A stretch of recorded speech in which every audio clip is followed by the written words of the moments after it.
வணக்கம். ஆகாஷ்வாணி புதுச்சேரி செய்திச் சுருக்கம் வாசிப்பவர் வீரமணி. 3 நாள் பயணமாக குடியரசுத் தலைவர் திருமதி திரௌபதி முர்மு இன்று மேற்கு வங்காளம் மற்றும் ஜார்க்கண்ட் மாநிலம் செல்ல உள்ளார்.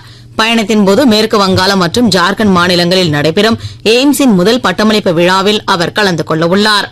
ஸ்ரீஹரிகோட்டா சதீஷ் தவான் விண்வெளி மையத்திலிருந்து இன்று மாலை 5:40 மணிக்கு GSLV F-16 ராக்கெட் மூலம் பூமி கண்காணிப்பு செயற்கைக்கோளான நிசாரை இந்திய விண்வெளி ஆராய்ச்சி நிறுவனமான இஸ்ரோ விண்ணில் செலுத்த உள்ளது.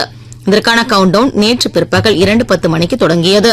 சூரியனின் இயக்கத்திற்கு இணையான பாதையில் பூமியை சுற்றி வரும் வகையில் வடிவமைக்கப்பட்டுள்ள இந்த நிசார் செயற்கைக்கோள் பூமியின் தரைப்பரப்பு மற்றும் பனிப்பரப்பில் ஏற்படும் மாற்றங்களை தொடர்ச்சியான முறையில் கண்காணிக்கவும், இயற்கை பேரிடர் வாய்ப்புகளை முன்கூட்டியே கணிக்கவும், பருவநிலை ஆய்வுகளுக்கு தேவையான தரவுகளை சேகரிக்கவும் மிகவும் உதவிகரமாக இருக்கும்.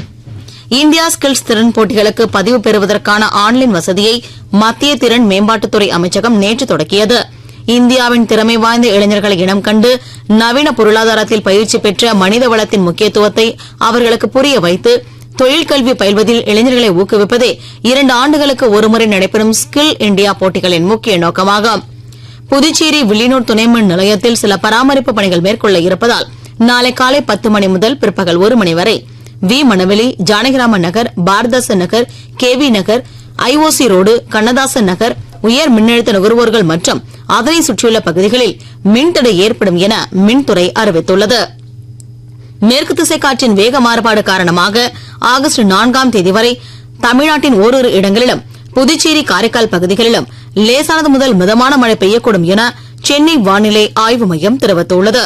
இத்துடன் இந்த செய்திச் சுருக்கம் நிறைவு பெறுகிறது.